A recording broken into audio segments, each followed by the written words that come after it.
girl running in a group. She had a high-speed motor in a 44 coupe. She had a racing cam and a supercharged. Look at Buddy, hot rod at large. She's a hot rod. She's a hot rod. We talked earlier, a couple weeks ago, about FCA and Chrysler and all this stuff with the UAW, and then Ford was involved and GM was involved, and God knows who else was involved with the UAW on these things. They're digging deeper and deeper, and it's just the hole gets bigger and bigger. But this is something I thought was going to happen. I never mentioned it because I didn't want to sound like a jerk, but it did happen, and it's there.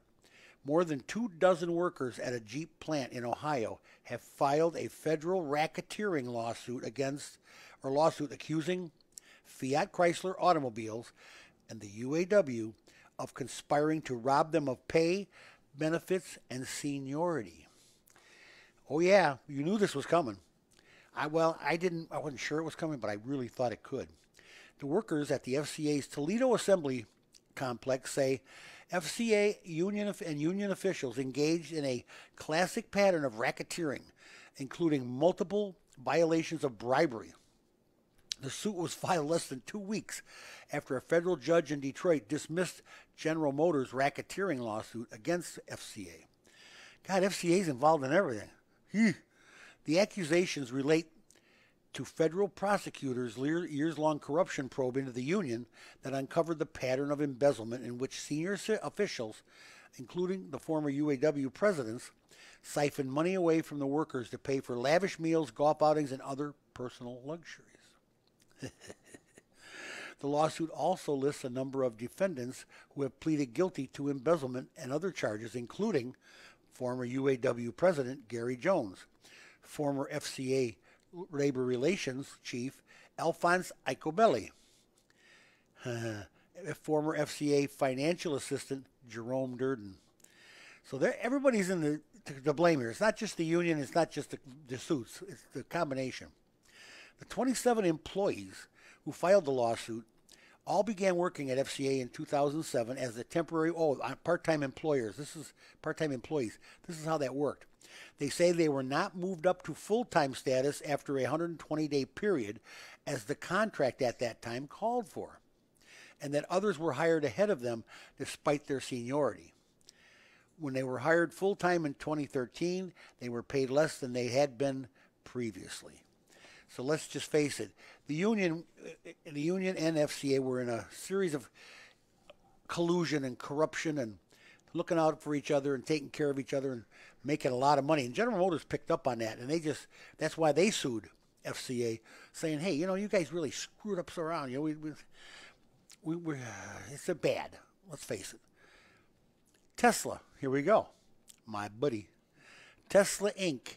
accused Rivian, the new automotive startup, Rivian Automotive Inc., in a lawsuit of an alarming pattern of poaching its employees and stealing trade secrets. Well, Elon, if you're good to your people, they don't look to other places.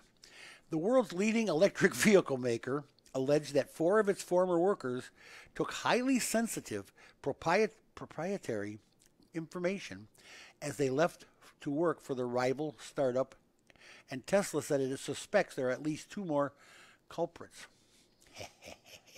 That'll go, Rivian.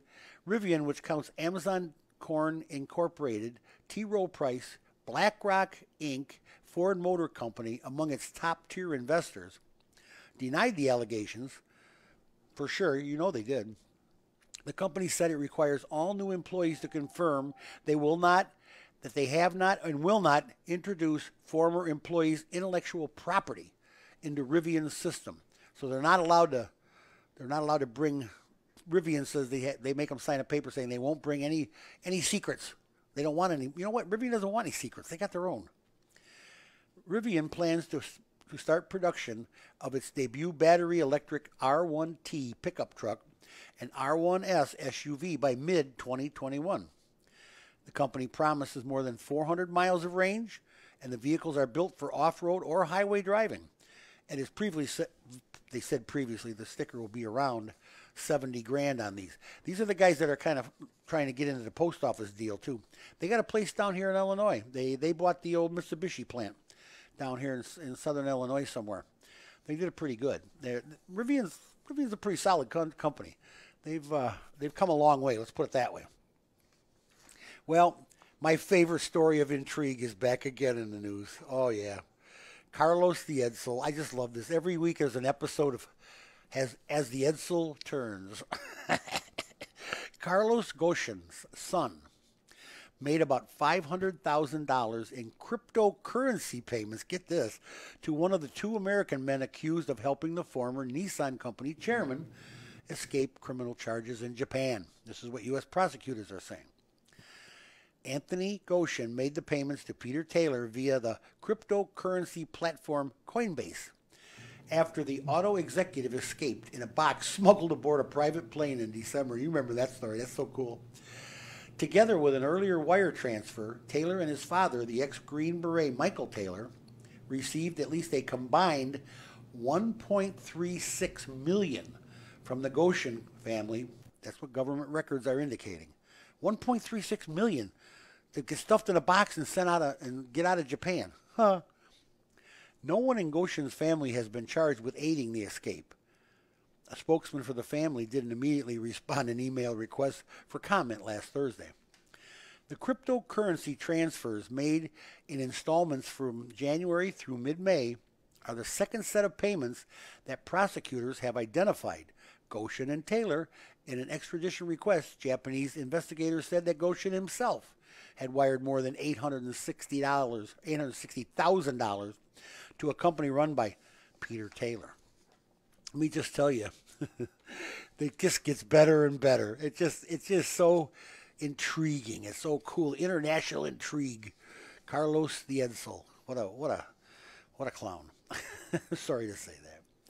And the FCA, PSA, that's Peugeot, FCA Chrysler, which is Fiat, and Peugeot, which is French, that's PSA. Their probe, the European antitrust regulators have suspended their investigation into the FCA automobiles and Peugeot maker PSA Group's proposed merger because they are waiting for the automakers to provide data. Here's the deal.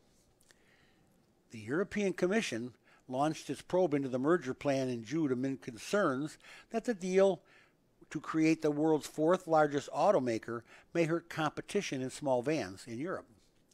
They would be, when they get together, those two get together, PSA and or FCA Chrysler and PSA, they will, and PSA is in bed with Nissan and somebody else. They're going to be huge.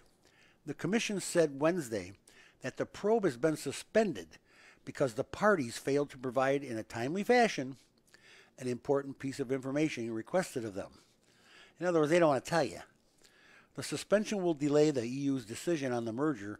Its previous deadline was November 13th, but it's not going to make it because they don't have their information yet.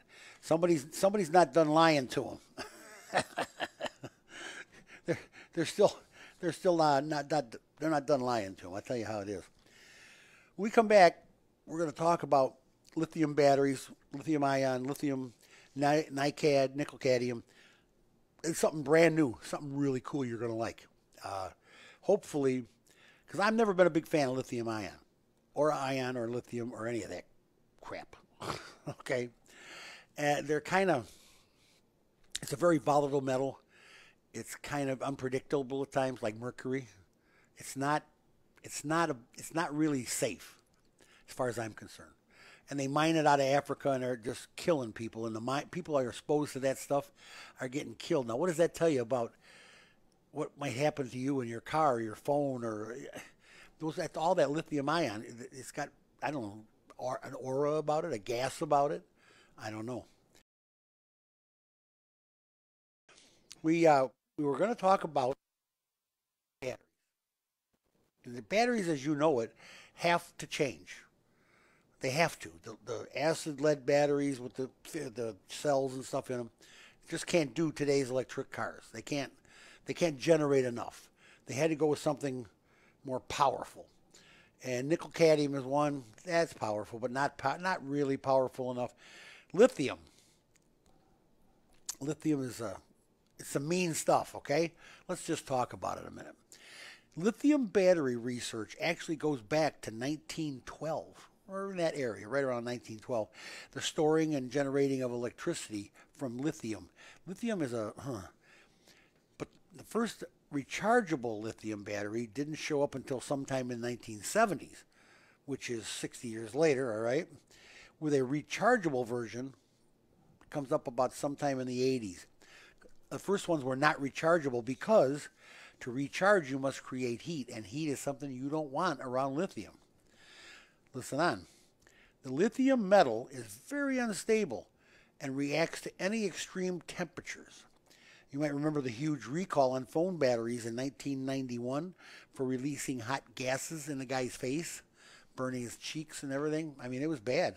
So a lot of people got hurt. Eventually, research shifted to an alternative called lithium ion, which is a lower form. It's lower in energy density, but it's safer. And the ion is proved to be fairly good so far. They've used that in different batteries. The ion cells teamed with cobalt, now there's another chemical I'm not wild about, to create batteries had twice as much energy as the nickel cadmium batteries and 4 times as much energy as the old lead acid type like we have in our car right now. The average car does, not the electric car. And lithium ion has a lower self-discharge and is eventually or is environmentally more friendly, quite a bit. Added later to the mix was manganese, a metal that further stabilizes the ion or the lithium in the ion style battery. So manganese, cobalt, lithium, we're going to turn it into having a chemical cocktail here underneath the hood of your car or underneath the car. I don't know. You want all those? You want to be sitting on top of all those chemicals when it's real hot out or whatever? And you know what? You got to remember, they talk about you can't expose lithium to temperatures only over 245 degrees, and you say to yourself, where am I going to get 245 degrees in my car? What do you suppose an electrical short heats up to? You don't know, because you don't have your finger on that electrical short when it goes off. You don't have a clue. That could be 1,100 degrees. Well, let me tell you what 1,100 degrees will do to lithium. It'll blow the car in half. So therein lies my problem with lithium. You don't have to have a hot summer day. You're not going to get 245 degrees, although some cars in the old days, well, these are gasoline-powered engines, would reach 700, 800, 900 degrees under the hood of underhood temperature, which is way too much to have lithium anything around, or cobalt or manganese.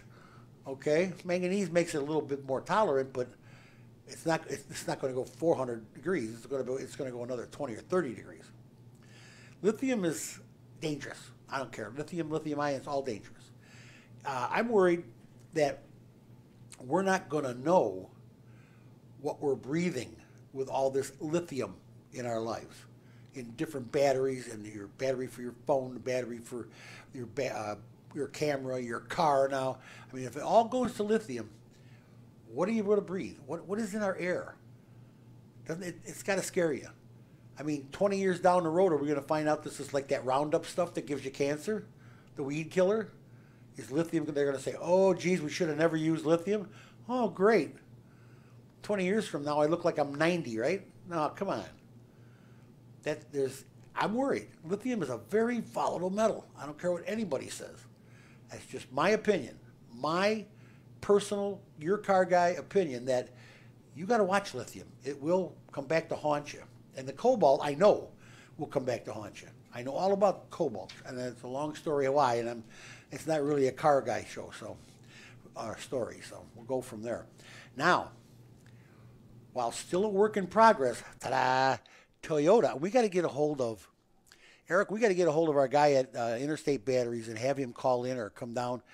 We got to talk to him about these new batteries, because there's a new sheriff in town, and this is promising to be the hot setup. No pun intended. While still a work in progress, Toyota is testing and preparing to debut a new solid-state battery style. It's already in use in some of its concept models and non-production concept vehicles. Toyota's new solid-state battery is virtually unfazed by extreme cold or hot temperatures and require no liquid at all. So no acid in it, no liquids at all. And the hot or cold doesn't phase it. Now, we talked about this. The electric cars, they claim they get 400 miles per charge. Well, not in Oregon and Washington State they don't, or Colorado or Montana. When it's cold out, they get about half that. They get about 200 miles because it affects the battery. Okay? So this thing is not affected. Yep. These solid state units are lighter, longer lasting, and safer. And oh yeah, did I mention much cheaper? You know how much lithium costs? Cobalt and manganese? That's a catalytic converter cocktail. That's just like with the palladium and the rhodium and all that garbage that's in your catalytic converter. That's why people steal them. They're worth some dough. You're going to have people stealing to get your batteries, these new solid-state batteries. Lithium is very expensive, and it's very volatile, and I've always been against it, and now it looks like the Toyota people have come up with a concept battery that's going to be a replacement for this. It's going to change everything, and we can get lithium out of our lives. Lithium, cobalt, and manganese. I love that word, manganese. Sounds like sounds like a silly car. But anyway, we're going to be out of our lives forever. And that's a good thing. Okay? We don't need lithium ion. If we can come up with something different, that's why we got to get a hold of Jeff. Just Jeff from Interstate Batteries down there in Texas. We got to have him. He's up here every once in a while. We got to have him call, or even if he's up here, stop in, because we got to talk to him about Interstate and the future of new solid-state batteries. You can bet Interstate's in at the bottom line of this, or they had part of the design. The Interstate is big, the biggest battery, the best battery made. And those people are slick, and they know what they're doing. And I knew they would come up with something. Somebody would come up with something other than this lithium ion, and they did.